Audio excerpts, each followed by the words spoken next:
Financial markets పై పట్టు సాధించాలనుకునే వాళ్ళు Revanth conduct చేసే వెబినార్ కోసం ఈ నెంబర్ కి కాల్ చేయండి. నమస్తే, వెల్కమ్ టు సుమన్ టీవీ డబ్బు పాఠాలు. నేను మీ విష్ణు. ప్రస్తుతం నాతో పాటు సీనియర్ ఫినాన్స్ ప్రొఫెషనల్ గిరిబాబు గారు ఉన్నారు. వారితో మాట్లాడదాం. సార్ నమస్తే. సార్ నమస్తే అండి. సార్ గిరిబాబు గారు, మరొక కేస్ స్టడీగా ఉన్నది నా దగ్గర, ఒకసారి చదువుతాను, వినండి. నా పేరు కృష్ణవర్ధన్, వయసు 30 సంవత్సరాలు, 50 లక్షల రూపాయల వరకు హోమ్ లోన్ ఉంది. ఇప్పుడు కాస్త వడ్డీ రేట్లు పెరగడంతో ఒక 0.5% తక్కువ వడ్డీ ఉన్న బ్యాంకుకు పోర్టబుల్ అయ్యేందుకు ప్రయత్నిస్తున్నాను. అక్కడ మరో 7 నుంచి 8 లక్షల రూపాయల వరకు కొంత ఎక్స్ట్రా లోన్ వచ్చే అవకాశం కూడా ఉంది. ఏంటి ఇప్పుడు నేను ఏం చేయాలి అంటూ అడుగుతున్నారు. ఏంటంటే ఇప్పుడు ఈ హోమ్ లోన్కి సంబంధించి వడ్డీ రేట్లు పెరిగినప్పుడు వేరే బ్యాంక్కి మనం షిఫ్ట్ అవ్వచ్చు అంటారు, అంటే పోర్టబుల్ అవ్వచ్చు అది? యా, నార్మల్గా ఇప్పుడు మనకు మొబైల్ పోర్టబిలిటీ లాగా, తర్వాత హెల్త్ ఇన్సూరెన్స్ పోర్టబిలిటీ లాగా హోమ్ లోన్ కూడా మనము మార్చుకోవచ్చు. సో దీన్ని బీటీ అంటారు, బ్యాలెన్స్ ట్రాన్స్ఫర్. అంటే మనం క్రెడిట్ కార్డ్ లోన్ ఉంటే కూడా క్రెడిట్ కార్డ్ నుంచి ఇంకో క్రెడిట్ కార్డ్ బీటీ అని బ్యాలెన్స్ ట్రాన్స్ఫర్ చేస్తూ ఉంటారు. అట్లా హోమ్ లోన్ కూడా ఇంట్రెస్ట్ రేట్స్ కనుక ఎక్కువైపోయాయి, వీళ్ళు తగ్గించకపోతే తక్కువ ఇంట్రెస్ట్ ఛార్జ్ చేసే బ్యాంకుకి మనము ట్రాన్స్ఫర్ చేయొచ్చు. అంటే టేక్ ఓవర్ చేస్తారు వాళ్ళు ఆ లోన్ని కంప్లీట్గా. ఈ మన ఎగ్జిస్టింగ్ బ్యాంక్ నుంచి కొత్త బ్యాంక్ టేక్ ఓవర్ చేస్తారు.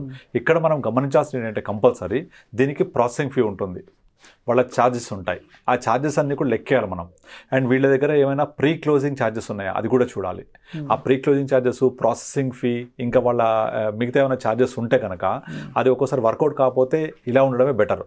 కానీ అవన్నీ వర్కౌట్ అయ్యి చాలా తక్కువ ఉంది, నాకు ప్రీ క్లోజ్ ఛార్జెస్ ఏమీ లేవు, చాలా బ్యాంక్స్ ఛార్జ్ చేయవు కూడా, ప్రీ క్లోజ్ ఛార్జెస్ లేవు, only small around 5-10,000 processing fee తోటి వేరే బ్యాంక్ వెళ్ళిపోతాను, కానీ అక్కడ నాకు ఒక 0.5%, 1% తక్కువ ఇంట్రెస్ట్కి వస్తే ఆటోమేటిక్గా నా టెన్యూర్ తగ్గిపోతుంది అని మంచిగా వర్కౌట్ చేసుకుంటే ఇలా ట్రాన్స్ఫర్ అవ్వచ్చు కూడా.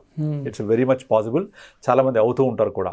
కానీ ఇక్కడ మనం గమనించాల్సింది ఏంటంటే, మీరు ఏ లోన్ తీసుకోండి, ఒక 3 వ్యక్తులు ఫర్ ఎగ్జాంపుల్ చెప్తున్నాను, ఒకతను పెద్ద కంపెనీ ఇన్ఫోసిస్, టీసీఎస్ లాంటి కంపెనీలో వర్క్ చేసే అతను, ఇంకొకతనేమో గవర్నమెంట్ ఆఫ్ ఇండియా ఎంప్లాయీ, ఇంకొకతను బిజినెస్ పర్సన్. ఈ 3 కనుక ఒకే రోజు ఒక బ్యాంక్ వెళ్ళి లోన్ తీసుకున్నాను అనుకుందాం, 3కి సేమ్ ఇంట్రెస్ట్ రేట్ ఉంటుంది డే 1 నాడు. కానీ పోను ఒక 3 months, 6 months దాటిన తర్వాత, 1 year దాటిన తర్వాత ఇందులో బిజినెస్ పీపుల్ వాళ్ళకు ఆటోమేటిక్గా కొంచెం ఇంట్రెస్ట్ పెంచేస్తారు. రెండో వాళ్ళు గవర్నమెంట్ వాళ్ళకి కొంచెం పెంచుతారు, ఇన్ఫోసిస్ వాళ్ళకి కొంచెం, ఇన్ఫోసిస్ లాంటి కంపెనీస్లో వర్క్ చేసే వాళ్ళకి కొంచెం మారుస్తారు. ఇది ఎందుకు చేస్తారంటే, యాక్చువల్గా మనకు వీళ్ళు ఎవరైతే బ్యాంక్ లోన్ ఇస్తుందో వాళ్ళు హెచ్డిబి నుంచి లోన్స్ తీసుకొస్తారు. తీసుకున్నప్పుడు అక్కడ వాళ్ళకు ఒక ఇంట్రెస్ట్ రేట్ ఉంటుంది, బేస్ రేటు. దాని మీద ఏదైతే డిస్కౌంట్ ఇచ్చి మనకి ఇస్తారో ఆ డిస్కౌంట్ అనే దాన్ని వీళ్ళు మాడిఫై చేస్తారు. అందుకే దీని ఏమంటారంటే, వాళ్ళకి ఆల్రెడీ హెచ్డిబి నుంచి వచ్చే ఇంట్రెస్ట్ రేట్ కంటే తక్కువ ఇంట్రెస్ట్ ఇస్తారు కాబట్టి దీన్ని టీజర్ లోన్స్ అంటారు. వీటిని హోమ్ లోన్స్ని టీజర్ లోన్స్ అంటే, ముందుగా మనకు తక్కువ రేట్ ఆఫ్ ఇంట్రెస్ట్కి ఇచ్చి ఆ తర్వాత ఆ డిస్కౌంట్ అడ్జస్ట్ చేయడం కోసం పెంచేస్తూ ఉంటారు. ఈ డిస్కౌంట్ అడ్జస్ట్ చేయడం కోసము ఆర్బీఐ వడ్డీ రేట్లు పెంచేదాకా వెయిట్ చేయాల్సిన అవసరం కూడా లేదు. వీళ్ళు ఆ డిఫరెన్స్ని వీళ్ళు పెంచుకోవచ్చు. అయితే ఈ 3 చెప్పిన ఎగ్జాంపుల్ ఎవరికైనా కనుక పొరపాటున ఒక బౌన్స్ అయిందనుకోండి, ఒక ఈఎంఐ ఏదన్నా బౌన్స్ అయితే నువ్వు నమ్మదగ్గ కస్టమర్ కాదు కాబట్టి అతని ఇంట్రెస్ట్ పెంచేస్తారు. ఇదన్నీ కూడా బ్యాంక్ యొక్క డిస్క్రిషనరీ పవర్స్. కనుక ఇప్పుడు మీ ఫ్రెండ్ లేదా కేస్ స్టడీలో చెప్పినట్టుగా వాళ్ళు వేరే బ్యాంకుకు పోర్టబిలిటీ కనుక వెళ్తే అక్కడ మళ్ళీ ఇదే ఇంట్రెస్ట్ రేట్ కంటిన్యూ చేద్దని చెప్పడానికి గ్యారంటీ ఏం లేదు. అక్కడ మళ్ళీ వాళ్ళు పెంచేయచ్చు. కనుక మనం కాన్సన్ట్రేట్ చేయాల్సింది ఎక్కడ తక్కువ ఎక్కడ పోతుంటే ఎన్నిసార్లు తిరుగుతూ ఉంటాం, ఈ ప్రాసెసింగ్ ఫీ చేయడానికే సరిపోతుంది ఖర్చులన్నీ కూడా. బట్ వెళ్ళొచ్చు, మనం పోర్టబిలిటీతో వేరే బ్యాంక్ వెళ్ళొచ్చు అంటే వెళ్ళొచ్చు. కానీ మనం ఇవన్నీ ఖర్చులని చూసుకోకుండా, ఇవన్నీ లెక్కలేయకుండా వెళ్ళడం కరెక్ట్ కాదు యాక్చువల్లీ చెప్పాలంటే ప్రాక్టికల్లీ. అండ్ రెండోది, మళ్ళీ కొత్త బ్యాంక్ వెళ్తే వాళ్ళు మళ్ళీ పెంచేయచ్చు. దీనికంటే కూడా మనం ఏం కాన్సన్ట్రేట్ చేయాలంటే, ఈ హోమ్లోని త్వరగా ఎలా నేను ప్లాన్ చేసుకుంటూ క్లోజ్ చేయడానికి మనము ఆలోచించాలనేది ఇంపార్టెంట్. ఫర్ ఎగ్జాంపుల్ మనం చాలాసార్లు చెప్పాము, ఇప్పుడు ఏదైతే మీరు కడుతున్నారో ఈఎంఐ దానికి తగ్గట్టుగా ఒక 10% to 50% ఎస్ఐపి స్టార్ట్ చేశారంటే ఆ టోటల్ టెన్యూర్ అయ్యే లోపల మీరు కట్టిన మొత్తం ఎస్ఐపి అమౌంట్ మీరు కట్టిన ఇంట్రెస్ట్కి సమానంగా ఉంటుంది. అట్లా మనం క్లియర్ చేసుకోవచ్చు. రెండోది, మనం ఏదైతే ఈఎంఐ పే చేస్తున్నామో ఆ ఈఎంఐ దాన్ని టెన్యూర్ పెంచుకొని తగ్గించేసుకొని కొద్దిగా ఈఎంఐ డిఫరెన్స్ అమౌంట్ని మీరు మ్యూచువల్ ఫండ్లో ఇన్వెస్ట్ చేయండి. ఫర్ ఎగ్జాంపుల్ ఇవాళ మార్నింగ్ ఒక క్లయింట్ దగ్గరికి వచ్చాడు, సేమ్ ఇదే కేసు, 1 lakh ఈఎంఐ 10 years ఉంది, దాన్ని నేను 25 పెంచమని చెప్పాను. 25 పెంచుకుంటే ఈఎంఐ 65 పడిపోతుంది.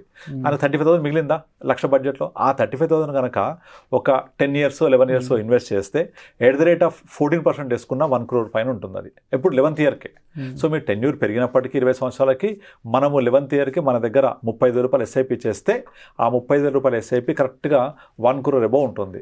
మీరు 11th year తర్వాత 10th year తర్వాత మీరు ఆల్రెడీ 65,000 ఈఎంఐ కడుతున్నారు కదా. ఇక్కడ కట్టిన తర్వాత మీ దగ్గర ఉన్న అవుట్ స్టాండింగ్ ఎంత అంటే ఒక 70 lakhs 80 lakhs లోపే ఉంటుంది. కానీ మీ దగ్గర 1 crore కార్పస్ రెడీ అవుతుంది.